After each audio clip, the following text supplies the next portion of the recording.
The text message glowed on my wife's phone like a neon sign advertising betrayal.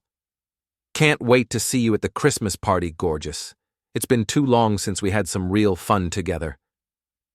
I set Lily's phone back on the kitchen counter exactly where I'd found it, my hands steady despite the rage building in my chest like a pressure cooker about to blow.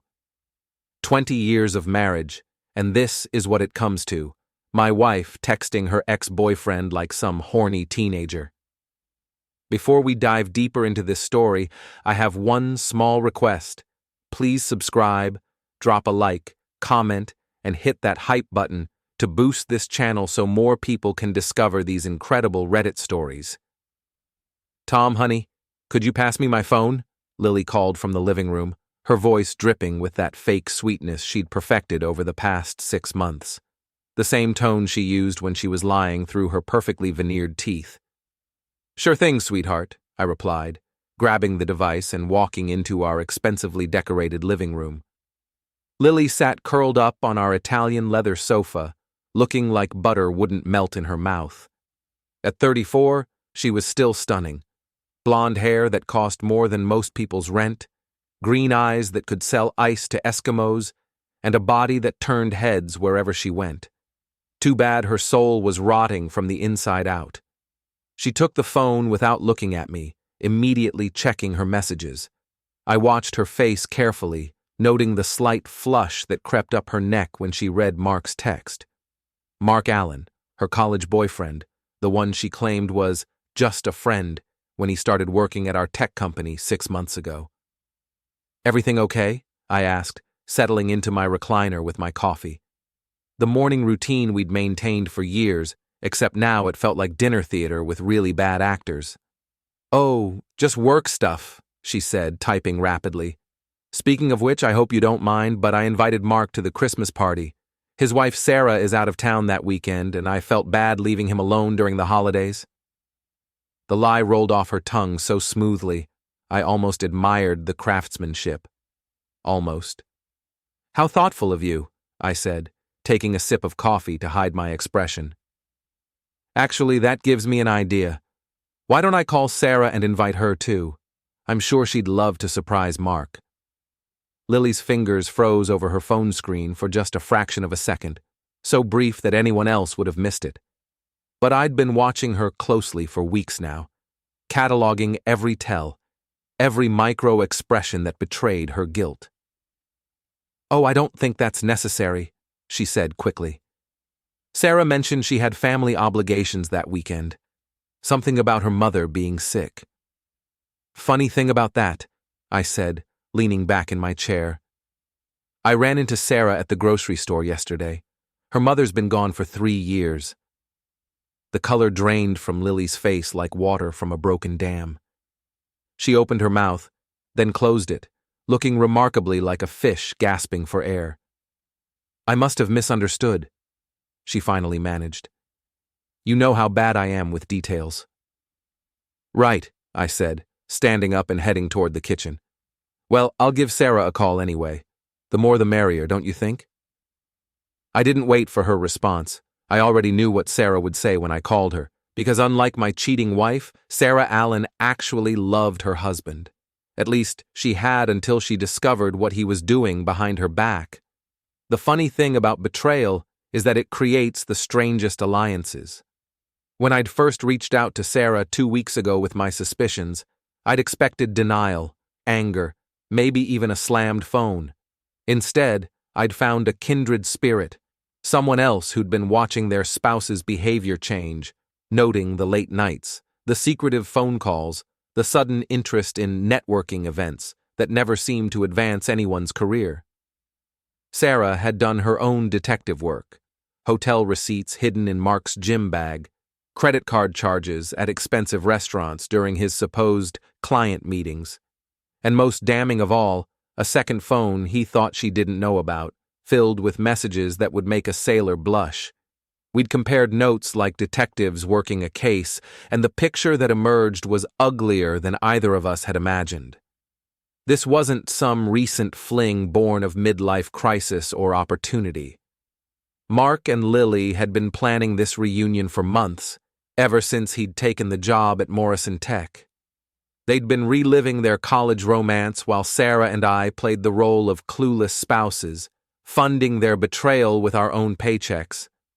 But here's the thing about underestimating people. It usually comes back to bite you in the ass. And Mark and Lily were about to learn that lesson the hard way. I pulled out my phone and scrolled to Sarah's number. She answered on the first ring. "Tom? How did it go?" "Like clockwork," I said, glancing toward the living room where Lily was frantically texting, probably warning Mark about the change in plans. She took the bait. "Are you ready for phase 2? "I've been ready for weeks," Sarah replied, and I could hear the steel in her voice. "Mark's going to wish he'd never heard Lily's name by the time we're done with him." "Good. Remember, the Christmas party is our main event, but we need to set the stage first. Can you get into his computer tonight?" "Already done. I've been married to that man for 8 years. I know all his passwords. He's not nearly as clever as he thinks he is." That made 2 of them. Lily thought she was playing chess while I was playing checkers. She had no idea I'd been a cybersecurity specialist before moving into management, or that I still maintained friendships with half the IT department. When you've spent years learning how to catch hackers and corporate spies, catching a cheating spouse is child's play. "Perfect. Send me everything you find. I'll start spreading the word through the office grapevine. By the time the Christmas party rolls around, everyone will be watching them." "What about after?" Sarah asked. "I mean, after we expose them. What then?" I looked at the framed wedding photo on our mantelpiece, Lily and me, young and happy and stupidly trusting.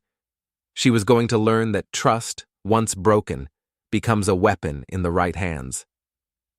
"Then we make sure they understand the true meaning of Christmas," I said. "Peace on earth, goodwill toward men, and absolutely no mercy for cheating spouses." The Morrison Tech offices buzzed with pre-holiday energy, but I had more important things on my mind than Secret Santa exchanges. I'd spent the weekend reviewing the evidence Sarah had gathered, and the picture it painted made my stomach turn. Mark and Lily weren't just having an affair. They were planning a future together. Hotel reservations for New Year's Eve in Cabo, apartment listings in Seattle, far from both their current spouses.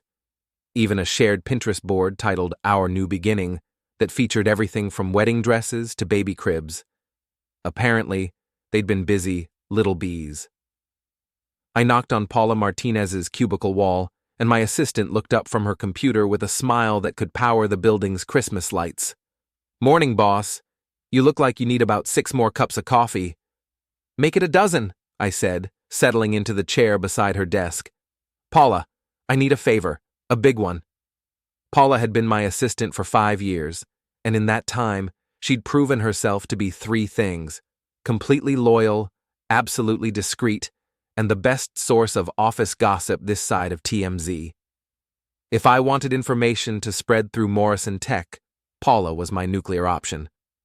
"Shoot," she said, minimizing her spreadsheet. "What do you need?" "I need you to do what you do best. Talk to people. But this time, I want you to listen for specific things." I pulled out a notebook and flipped to a page covered in my handwriting. "Mark Allen from sales. Any unusual behavior, any changes in his routine, anyone he's been spending time with." Paula's eyebrows shot up. "Mark Allen? The guy who looks like a discount Ryan Reynolds? What's he done?" "Let's just say I have reason to believe he's not being entirely professional in his interactions with certain colleagues." Understanding dawned in Paula's eyes like sunrise over the ocean. She leaned forward, her voice dropping to a conspiratorial whisper. "Are we talking about harassment? Because if that sleazeball has been bothering someone, I will personally make his life a living hell." "Not harassment exactly," I said carefully. "More like inappropriate relationships with married colleagues." Paula's mouth formed a perfect O of surprise, then quickly shifted into a predatory grin that would have made a shark proud. "Oh, this is good. This is really good. You know Jennifer from HR has been suspicious about his expense reports, right? All those client dinners that never seemed to result in actual clients. And Maria from accounting mentioned that someone's been using the conference room on the 15th floor after hours, the one with the good couch. My stomach clenched. The 15th floor was mostly empty after 6 p.m., and that conference room had a lock. Perfect for clandestine meetings. Interesting, I said, keeping my voice neutral. What else have you heard? Well, there was that weird thing last month with the hotel downtown. You know, the Marriott? Apparently, Mark was seen there during lunch hour with some blonde woman. Rebecca from marketing was there for a client meeting and swore she saw him in the elevator with someone who definitely wasn't his wife. The pieces were falling into place like dominoes in a carefully orchestrated collapse. I made a mental note to check whether Morrison Tech had any corporate rates at the Marriott. Paula, I need you to be very careful about how you handle this information. We can't have any rumors that could damage innocent people's reputations. She nodded solemnly. Of course, boss. I would never spread unsubstantiated gossip. Then she grinned. But if someone were to ask me direct questions about things I've personally observed, well, I believe in honesty. Good. And Paula? The Christmas party is this Friday. I have a feeling it's going to be very interesting this year. After leaving Paula to work her magic, I headed to the IT department to visit my old friend Greg Chen. Greg and I had started at Morrison Tech the same week 7 years ago, back when the company was small enough that everyone knew everyone else's coffee order. We'd bonded over late nights debugging security protocols and a shared appreciation for obscure sci-fi movies. I found Greg in his natural habitat, surrounded by multiple monitors, empty energy drink cans, and the soft glow of code that only made sense to people like us. Tom! What brings you to the nerd cave? Greg spun around in his chair, his face lighting up with genuine pleasure. Please tell me you're here to save me from this database migration. I'm starting to see SQL queries in my sleep. Actually, I need your help with something a bit more creative. Greg's expression shifted to one of intense curiosity. In our younger days, we'd pulled off some legendary pranks around the office. Nothing malicious, just elaborate jokes that showcased our technical skills while providing entertainment for our colleagues. The great All Computers Play Rick Astley at 3 p.m. incident of 2019 was still talked about in hushed, reverent tones. I'm listening, he said, leaning back in his chair. The Christmas party on Friday. I need some technical support for what you might call a multimedia presentation. I explained what I needed. Nothing illegal, nothing that would damage company property, just some creative uses of existing systems that would ensure everyone had a very memorable evening. Greg's grin grew wider with each detail. Oh man, this is going to be beautiful. Absolutely beautiful. But can I ask why? This seems pretty elaborate for a standard office prank. I hesitated, then decided Greg deserved the truth. He'd been a good friend for years, and what I was planning would require his complete cooperation. My wife is having an affair with Mark Allen. They think they're being clever, but they're about to learn that cheating on someone with a cybersecurity background is like trying to rob a bank with a water gun. Greg's expression darkened. He'd met Lily at several company events over the years, and she'd always been polite to him, which in Lily's world was the equivalent of a friendship medal. Jesus, Tom. I'm sorry, that's really messed up. It gets worse. They're planning to leave their spouses and run away together. New Year's in Cabo, apartment hunting in Seattle, the whole romantic fantasy. Except they're financing their dream with money from the people they're betraying. What do you need me to do? For the next hour, we planned what Greg enthusiastically dubbed Operation Christmas Karma. By the time I left his office, we had a comprehensive technical strategy that would ensure Friday night's Christmas party went down in Morrison Tech history. My phone buzzed with a text from Sarah. Found something big. Can you meet for coffee? I replied immediately, Starbucks on 5th Street, 20 minutes. Sarah was already waiting when I arrived, hunched over a laptop in the corner booth with the intensity of a CIA analyst reviewing classified intel. She looked up as I approached, and I was struck by how much she'd changed in the past few weeks.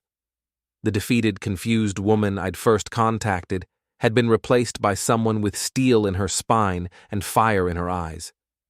"You're not going to believe this," she said without preamble, turning her laptop screen toward me. "I got into Mark's cloud storage last night. He's been documenting everything." The screen showed a folder labeled L&M Forever, subtle as a brick through a window. Inside were hundreds of photos, videos, and documents that painted a picture of a relationship that had been going on much longer than either of us had suspected. "Look at the dates," Sarah said, clicking on a photo of Mark and Lily embracing on what looked like a hotel balcony. "This was taken 8 months ago, 2 months before he even started working at Morrison Tech." My pressure spiked. That means he took the job specifically to be close to her. This whole thing was planned from the beginning. Sarah's voice was steady, but I could see her hands shaking slightly as she scrolled through the evidence. "There are emails going back over a year, Tom. They never stopped talking after college. They've been having an emotional affair for years, and it went physical the moment he moved to town." I stared at the screen, watching my marriage dissolve into pixels and betrayal. There were photos of Lily wearing lingerie I'd never seen, videos of them in hotel rooms I'd unknowingly paid for, and worst of all, screenshots of conversations where they mocked their clueless spouses, who were too stupid to figure out what was happening. "There's more," Sarah said quietly. "They've been planning to file for divorce right after the holidays. Apparently they wanted to enjoy one last Christmas with the idiots before starting their new life together." The rage that had been simmering in my chest for weeks suddenly crystallized into something cold and sharp and absolutely focused. They wanted to play games? They wanted to treat their spouses like fools who deserved to be deceived and discarded? Game on. "Sarah," I said, my voice eerily calm, "how do you feel about ruining some lives?" Her smile was sharp enough to cut glass. "I thought you'd never ask." Friday evening arrived with the kind of bitter cold that makes your breath visible and your bones ache. But the Morrison Tech Christmas party was in full swing inside the grand ballroom of the downtown Marriott, the same hotel where my wife had been meeting her lover for months, though she didn't know I knew that particular detail yet. I stood near the bar, nursing a whiskey, and watching the crowd with the detached interest of a scientist observing lab rats. The irony wasn't lost on me. We were celebrating the birth of Christ in the same location where my marriage had slowly fallen apart. "You clean up nice for a tech guy." Sarah Allen appeared at my elbow, looking stunning in a black cocktail dress that hugged her curves in all the right places. She'd clearly decided that if her marriage was ending, she was going out with style. "You're not looking too shabby yourself," I replied, accepting the drink she handed me. "Ready for the show?" "I've been ready for weeks. Where are our stars?" I nodded toward the entrance, where Lily had just arrived in a red dress that probably cost more than most people's monthly salary. She looked radiant, glowing with the kind of happiness that comes from thinking you're getting away with something. Mark stood beside her, close enough to suggest intimacy, but not so close as to be obvious. They thought they were being subtle. They had no idea that half the office was already watching them, thanks to Paula's carefully orchestrated gossip campaign. "Ladies and gentlemen," I murmured to Sarah, "let the games begin." The first phase of our plan unfolded exactly as Greg and I had rehearsed. At precisely 8:30, the hotel's Wi-Fi network experienced what would later be described as technical difficulties. The carefully curated playlist that Lily had spent hours perfecting began skipping and jumping, playing random snippets of songs in a way that made normal conversation impossible. While the hotel staff scrambled to fix the problem, Greg worked his magic on the presentation system. The large screens around the ballroom that were supposed to display generic holiday messages began showing a slideshow that told a very different story. It started innocuously enough. Photos from previous company events, team-building exercises, the usual corporate nostalgia. But then, mixed in with the legitimate photos, other images began appearing. Screenshots of text messages, hotel receipts, credit card statements, and finally, photos from Mark's cloud storage that left absolutely no doubt about what had been happening. The room fell silent as people began to notice the images flashing on the screens. I watched Lily's face go from confusion to recognition to absolute horror as she realized what she was seeing. Mark grabbed her arm, trying to pull her toward the exit, but it was too late. The damage was done. "Oh my God!" someone whispered loudly enough for half the room to hear. "Is that Lily Carter with Mark Allen?" "In a hotel room," someone else added helpfully. "That's definitely a hotel room." Paula, bless her heart, chose that moment to approach our little group with the timing of a Broadway actress hitting her cue. "Sarah, I didn't expect to see you here. Wasn't your husband supposed to be working late tonight?" She said it loudly enough to carry across the suddenly quiet ballroom, her voice dripping with fake concern. Sarah played her part perfectly, looking around the room with wide, confused eyes before her gaze landed on Mark. Her expression shifted from confusion to hurt to rage in the space of 3 seconds. "Mark?" Her voice cracked just enough to sound genuinely heartbroken. "What are you doing here? You told me you had to work late on the Henderson account." Mark looked like a deer caught in headlights, his mouth opening and closing without producing any sound. Lily stepped forward, clearly trying to salvage the situation with her PR training. "Sarah, this isn't what it looks like. Mark and I are just colleagues. We came to the party together because you're sleeping with my husband?" Sarah's voice cut through the ballroom like a knife through butter. The remaining conversations faded instantly as every head in the room turned toward our little drama. "Sarah, please," Mark finally found his voice. "Let's talk about this privately." "Privately?" Sarah laughed, but there was no humor in it. "Like you and Lily have been talking privately for the past 8 months? In hotel rooms that I paid for with our joint credit card?" She reached into her purse and pulled out a manila envelope, dumping its contents on the nearest table. Hotel receipts, printed emails, and printed photos scattered across the white tablecloth like evidence at a crime scene. 8 months, Mark. 8 months of working late and client meetings and business trips that were actually romantic getaways with my husband's whore. Lily gasped as if she'd been slapped.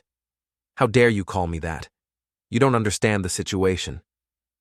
"Oh, I understand perfectly," Sarah replied, her voice steady despite the tears streaming down her face.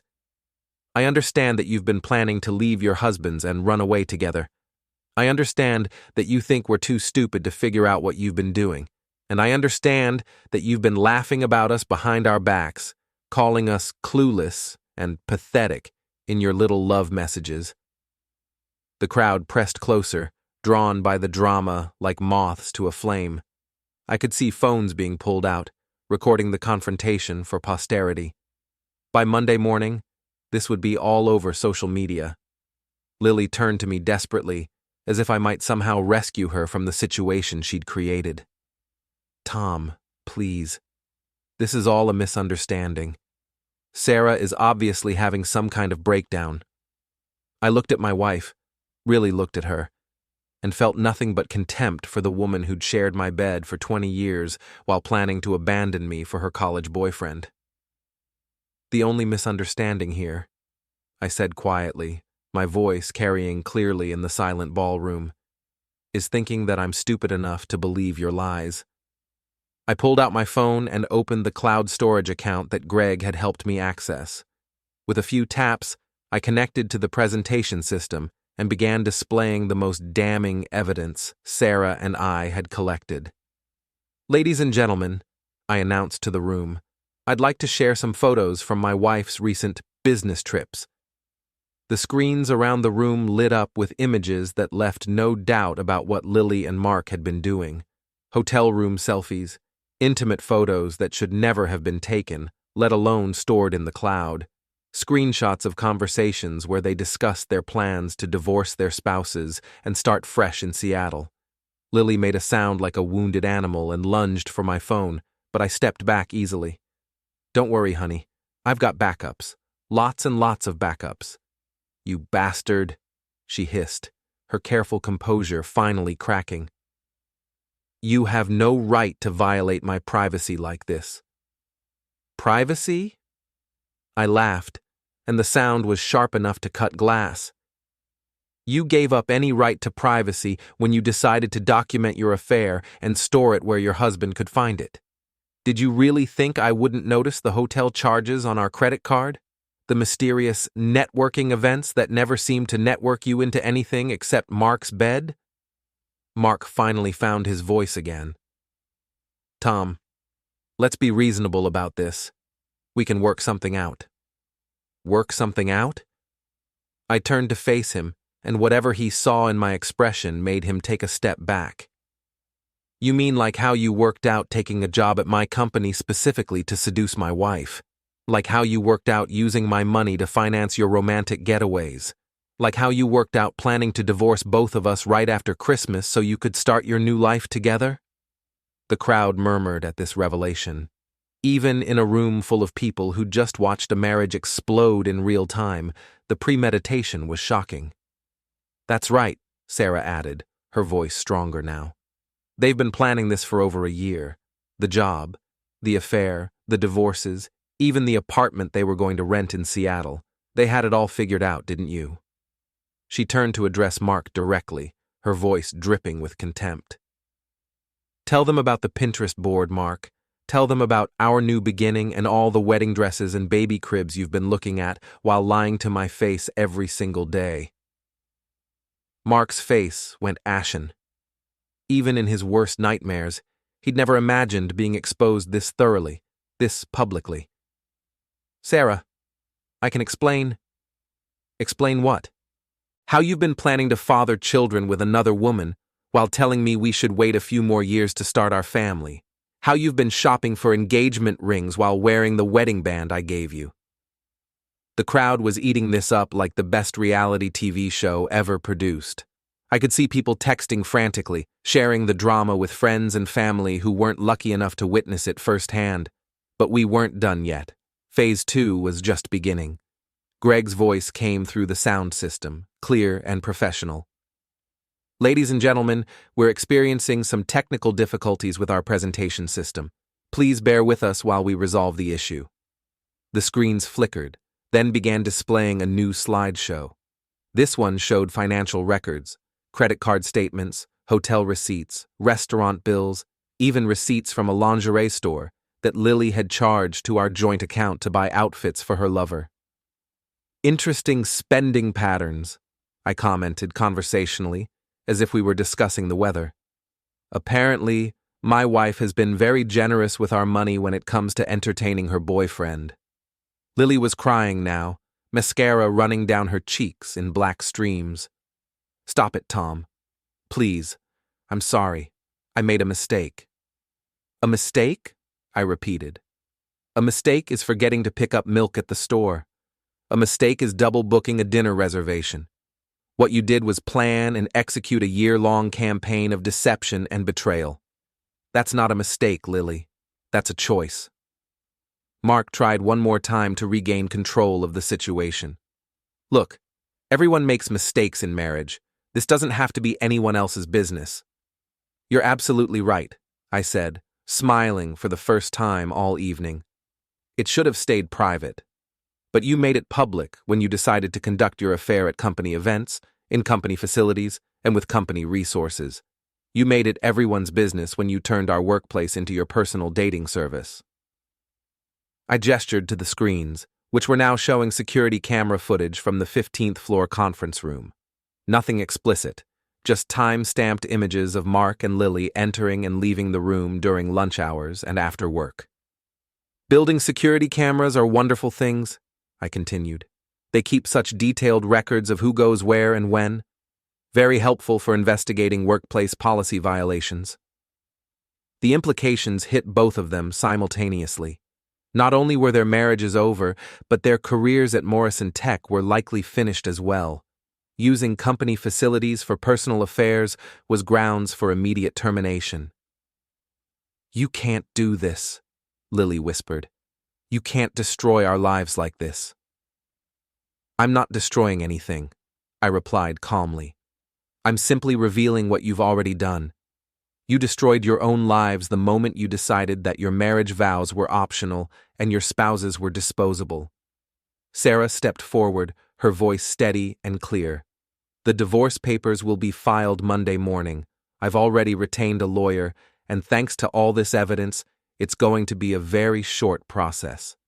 Adultery is still grounds for fault-based divorce in this state, which means Mark gets nothing. No alimony, no shared assets, nothing but the clothes on his back and the shame he's earned." "Same here," I added, looking directly at Lily. 20 years of marriage, and you threw it all away for a college fantasy. I hope it was worth it." The crowd began to disperse as the drama reached its natural conclusion. People clustered in small groups, rehashing what they'd witnessed and speculating about what would happen next.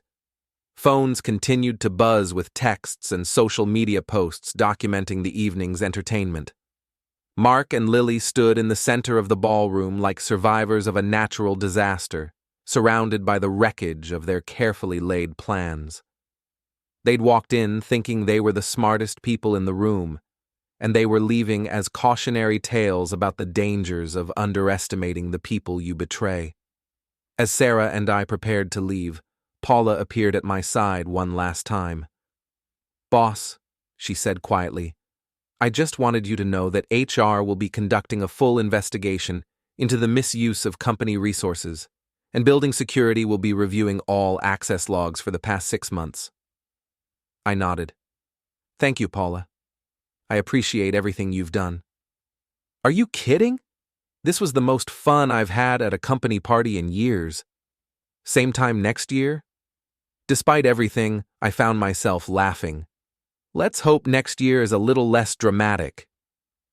As Sarah and I walked out of the hotel together, leaving our former spouses to face the consequences of their choices, I felt something I hadn't experienced in months. Peace. The snow was still falling, coating the city in a clean white blanket that made everything look fresh and new. Tomorrow would bring lawyers and paperwork and the messy business of untangling 20 years of shared life. But tonight, justice had been served with a side of public humiliation, and it tasted better than any Christmas dinner I'd ever had. "So," Sarah said as we reached the street, "what do you do for an encore?" I looked back at the hotel, where Mark and Lily were probably still standing in that ballroom, trying to figure out how their perfect plan had gone so spectacularly wrong. "I don't know," I said, "but I'm thinking it involves a lot less trust and a lot more verification." Sarah laughed, the first genuine laugh I'd heard from her in weeks. "Merry Christmas, Tom." "Merry Christmas, Sarah, and thank you." "For what?" "For reminding me that revenge really is a dish best served cold." We parted ways at the corner, two people who'd entered the evening as victims and left as victors. Behind us, the hotel glowed with warm light and holiday cheer. But inside that ballroom, two people were learning that actions have consequences, and some mistakes can't be undone with apologies and tears. The snow continued to fall, covering the city in pristine white, as if the world itself was getting a fresh start. And for the first time in months, that's exactly how I felt.